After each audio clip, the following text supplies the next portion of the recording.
Baik, kita bertemu kembali dalam sesi kedua di pertemuan ketiga ini.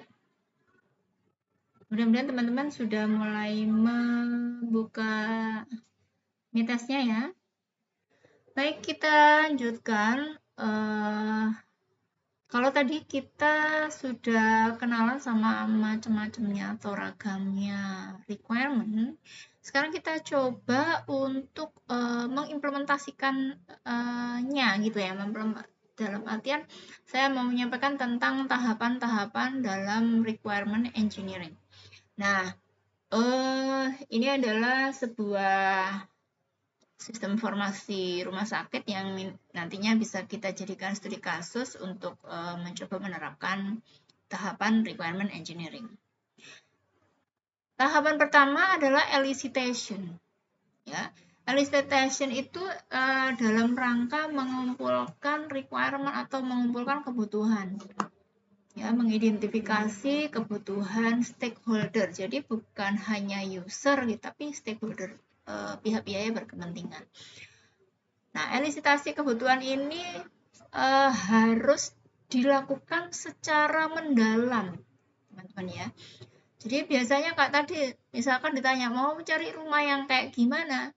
Rumah yang nyaman, kemudian rumah yang harga terjangkau.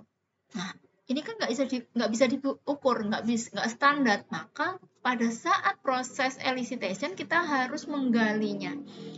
Kira-kira harga itu berapa? Kira-kira nyaman tuh bagaimana? Gitu ya. Nah, tahapan requirement engineering yang sistematis gitu ya, kan seperti yang disampaikan, namanya rekayasa itu sistematis, tertib, terukur gitu ya.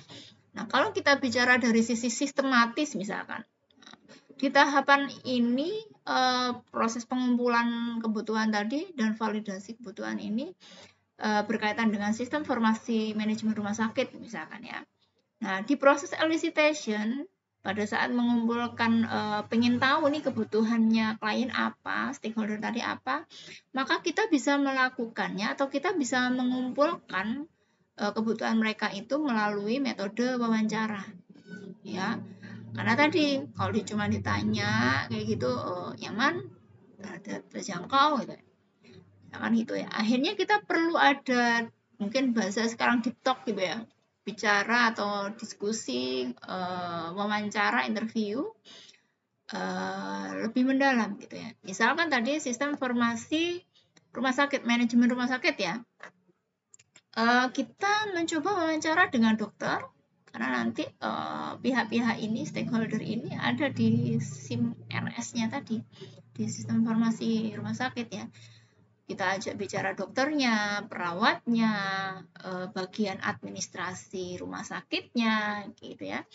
Nah, kemudian, oke, nggak hanya berhenti di wawancara, namun juga observasi langsung, pengamatan ya.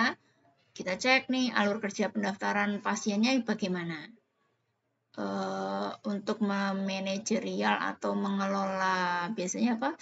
Rekam medis ya, rekam medis pasien bagaimana data itu tersimpan, bagaimana data itu didapatkan, bagaimana data itu dimanfaatkan. Nah, berikutnya studi regulasi pemerintah.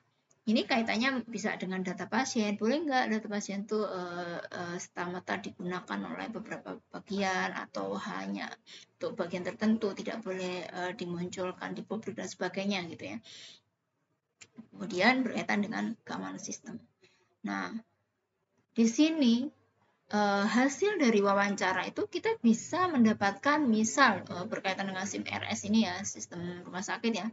Sistem ini harus memungkinkan dokter tadi bisa melihat rekam medis atau riwayat medis si pasiennya secara real time gitu ya, supaya keputusan yang diberikan, memberikan obat atau memberikan treatment tertentu, maka tidak salah atau mengurangi kesalahan. Sehingga diharapkan dari sistem rumah sakit tadi dokter bisa mengecek atau melihat riwayat medis si pasiennya secara real time. Namun hanya untuk pasien yang ditangani oleh dokter yang bersangkutan ya, misalkan dokter A ya siapa saja pasiennya, jangan bukan pasiennya tapi bisa dilihat. Nah, itu juga sebuah layanan atau kepentingan gitu ya. Nah, tahapan berikutnya adalah specification. Nah, di tahapan ini spesifikasi kebutuhan kan tadi sudah didapatkan nih dari hasil wawancara, pengamatan dan seterusnya. Nah, kemudian kita coba mencoba menstandarkan lah secara detail atau spesifik itu kita bagaimana mengungkapkannya, menstandarkannya gitu ya, dari hasil diskusi wawancara tadi gitu ya. Kita bisa menggunakan software requirement specification gitu ya di IEEE 830/1998 gitu ya. Nah, di situ setidaknya ada ada standar lah, template lah. Oh, kalau mengungkapkan gitu ya, atau secara spesifik menyampaikan kebutuhan klien tadi kasih pendahuluan dulu. Itu ya, di mana di pendahuluan ini ada tujuan. Dokumen ini harapannya bisa mendefinisikan spesifikasi kebutuhan untuk fitur pendaftaran pasien secara online misalkan. Nah, tujuannya apa? Memungkinkan si pasien tadi bisa melakukan registrasi secara mandiri. Tidak harus antri panjang, misalkan tidak harus hadir dulu secara online. Oke. Kemudian di situ di dalam pendahuluan ada ruang lingkup. Sistem ini akan memungkinkan pasien mendaftar online dengan memasukkan data dirinya sendiri. Memilih jenis layanan, misalkan oh dia dari mana nih asalnya, BPJS kah, umum atau VIP justru.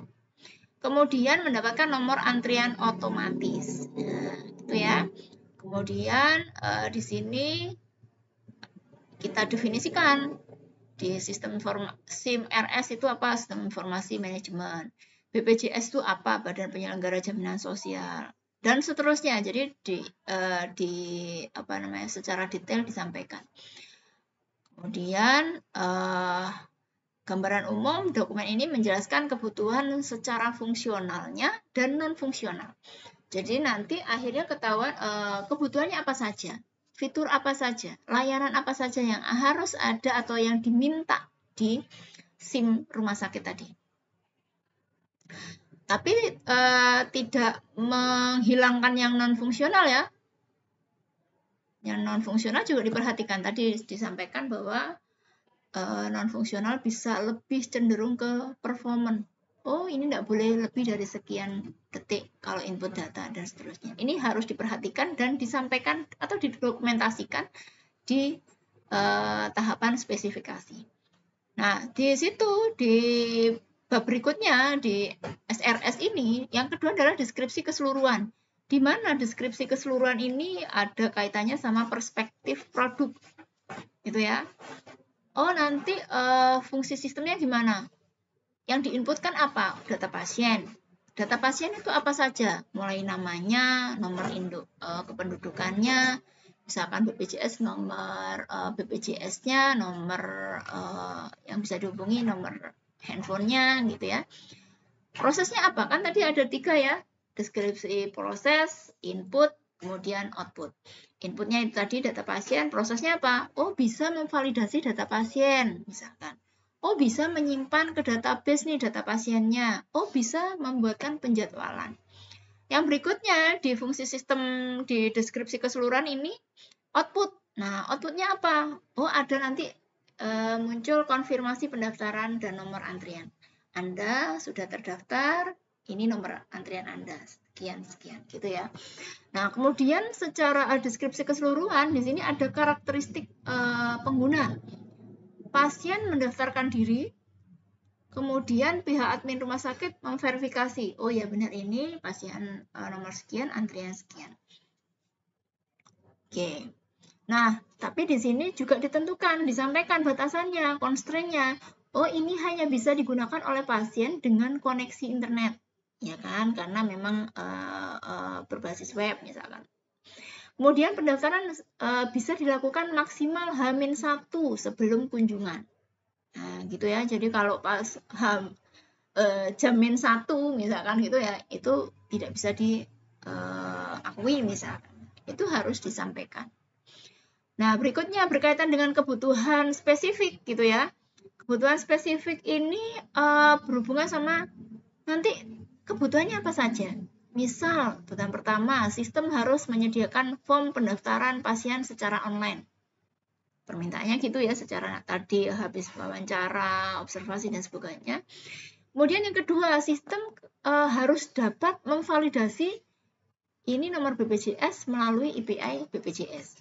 Karena secara otomatis kalau bisa mengeceknya kan lebih dimudahkan, orang akan lebih nyaman daripada harus ngecek satu persatu. Jadi dihubungkan dengan API BPJS.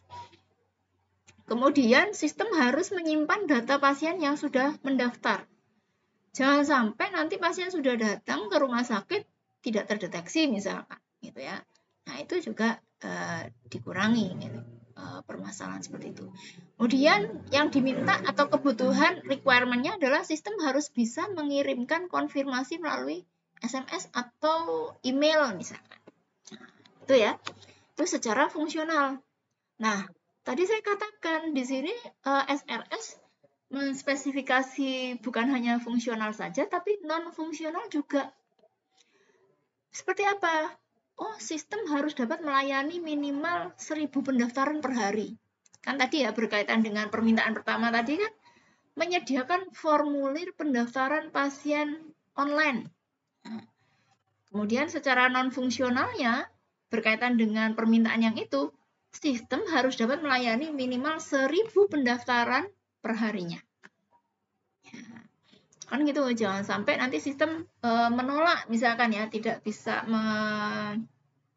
menyimpan 1000 pendaftaran per hari misalkan. Atau secara scalable tidak bisa dijalankan misalkan, karena nggak scalable gitu ya. Nah, berkaitan sama kebutuhan yang kedua tadi kan secara fungsionalitas dia kebutuhan klien pinginnya bisa memvalidasi nomor BPJS gitu ya. Nah, secara non fungsionalitas gimana? Oh, sistem harus bisa memiliki waktu respon maksimal 2 detik saat cek validasi. Nggak boleh lama-lama, permintaannya gitu ya. Nah, yang ketiga, sistem harus tersedia 24 jam. Kecuali saat maintenance pasti gitu ya. Nah, ini secara non-fungsionalitas.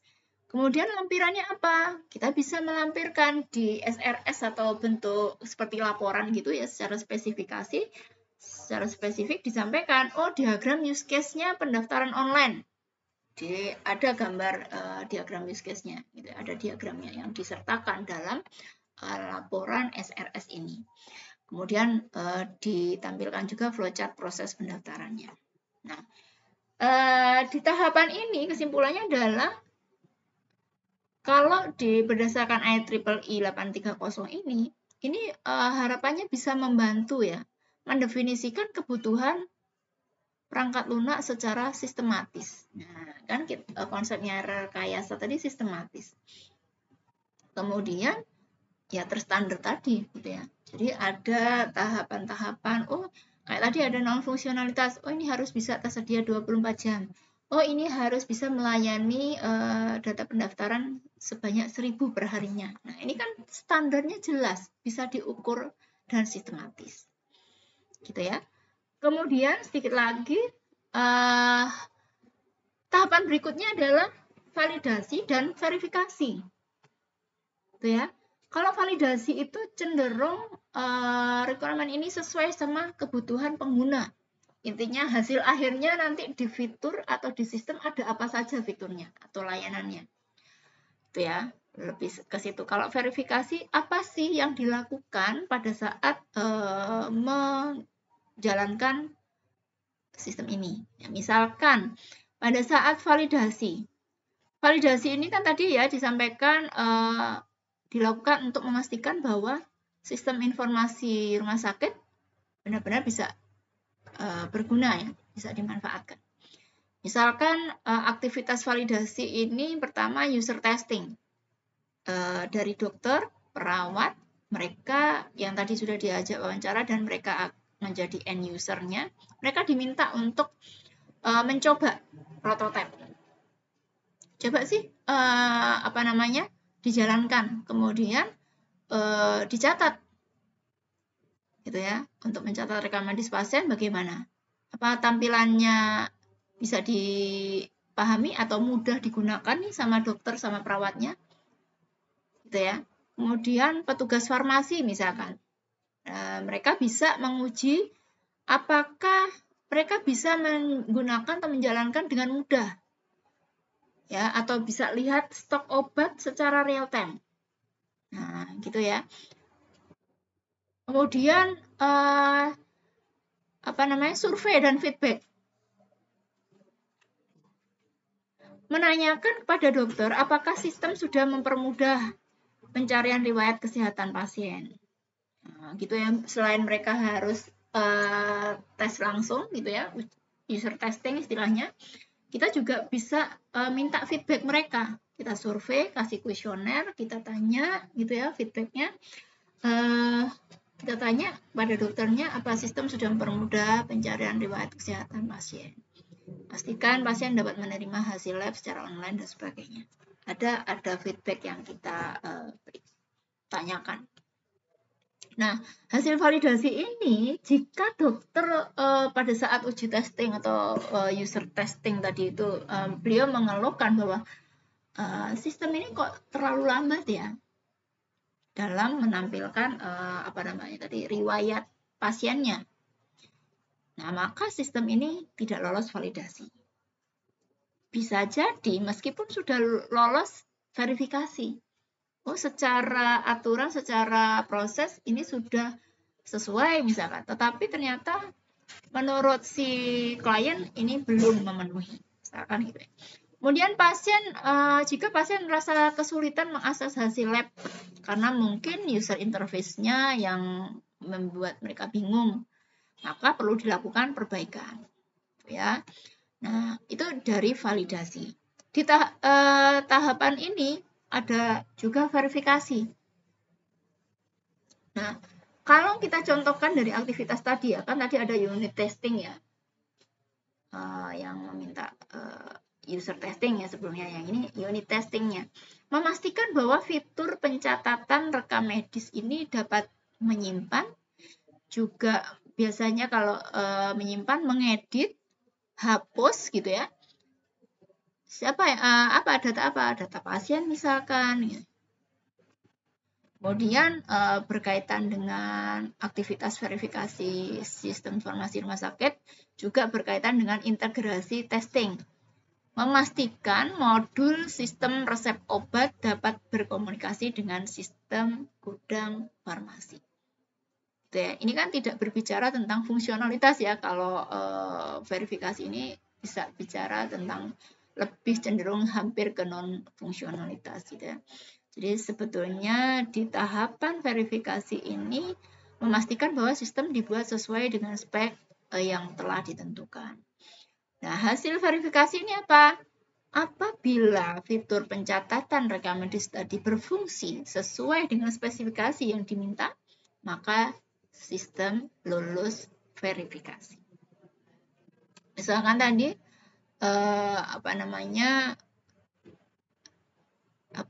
kan tadi sudah ditentukan ya, bisa jadi validasi lulus, verifikasi tidak, atau sebaliknya. Namun meski sistem ini sudah dibuat sesuai spesifikasi secara teknis, tidak mutlak gitu ya. Bisa jadi masih ada saja kekurangan gitu ya yang terjadi gitu ya. Meskipun ini memang harus ditekan ya. Tidak sepenuhnya memenuhi kebutuhan dokternya, perawatnya, atau petugas administrasi. Nah, berikutnya di tahapan terakhir ya, tahapan manajemen ini adalah tahapan terakhir pada saat requirement engineering yang punya tujuan untuk memastikan bahwa semua kebutuhan perangkat lunak ini harus terkontrol ya, terkendali. Ya, otomatis sepanjang proses pengembangan, bukan seterusnya gitu ya. Misalkan di sini ya, melacak perubahan kebutuhan. Jika rumah sakit ini menambahkan fitur misalkan, SIM RS-nya ditambahi konsultasi online misalkan, bagaimana dampaknya pada sistem? Ya, dan seterusnya. Misalkan menjaga konsistensi kebutuhan dan seterusnya. Kemudian mungkin juga rumah sakit ingin menerapkan di sistem rumah sakit ini ada fitur-fitur pendaftaran online gitu ya.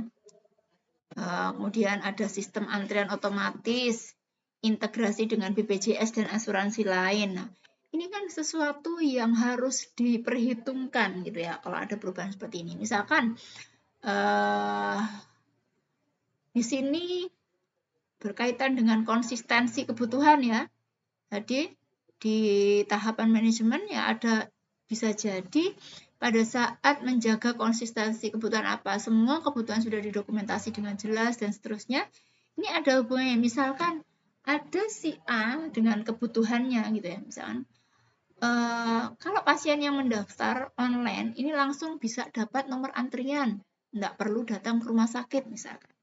Nah, ada kebutuhan yang lain ini, kalau tadi keinginan pasien ya. Nah, kalau bisa pasien tuh harus melakukan verifikasi di rumah sakit sebelum dapat nomor antrian. Nah, ini bisa jadi adminnya yang punya kebutuhan kayak gini. Nah, ini bagaimana? Kita ikuti yang mana ini? Ini kan sebuah permasalahan ya, ada perbedaan atau kontradiksi ya, kebutuhan. Apakah pasiennya harus datang verifikasi atau nggak perlu, tapi dia sudah dapat nomor antrian. Nah, solusinya apa? Ya, aturan yang disampaikan, aturan yang diperjelas gitu ya. Misal pasien BPJS ini harus verifikasi ke rumah sakit sebelum antrian diaktifkan misalkan. Atau pasien yang umum ini bisa langsung dapat nomor antrian karena memang ada fasilitas berbeda. Nah, ini harus disampaikan. Gitu ya. Nah, di manajemen ini, di tahapan manajemen ini selain tadi ada bagaimana melacak perubahan kebutuhan, menjaga konsistensi kebutuhan, prioritas kebutuhan ya, di mana fitur yang kira-kira fitur mana yang paling penting. Gitu ya.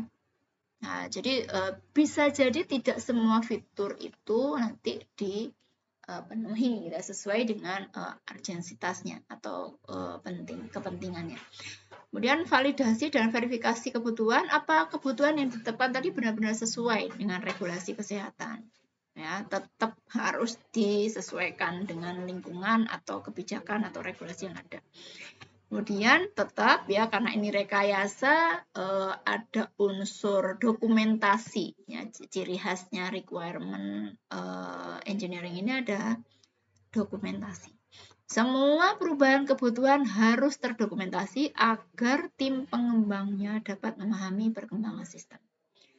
Gitu ya. Jadi ini adalah tahapan terakhir di requirement engineering.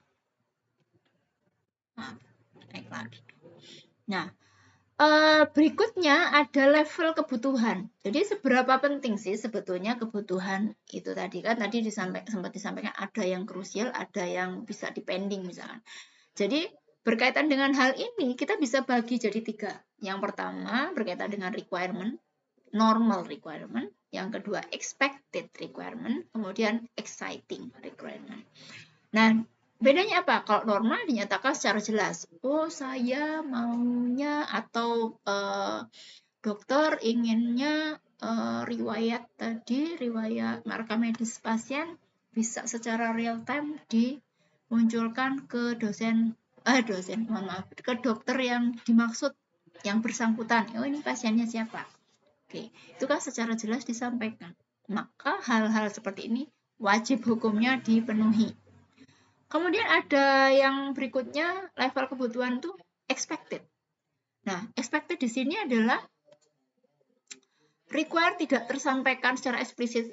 Sebetulnya sih kami inginnya UI-nya itu nanti ada ininya dimunculkan gambarnya misalkan. Nah, hal kayak gini bisa ditawar. Satu lagi, level kebutuhan exciting tidak harus dipenuhi karena memang ini kalau memang si developer ingin memberikan kepuasan tambahan ke pengguna maka bisa dipenuhi. Tapi ini tidak wajib hukumnya atau tidak harus dipenuhi. Mungkin itu dulu, silakan teman-teman melanjutkan post test. Kita akhiri, ketemu lagi minggu depan. Wassalamualaikum warahmatullahi wabarakatuh.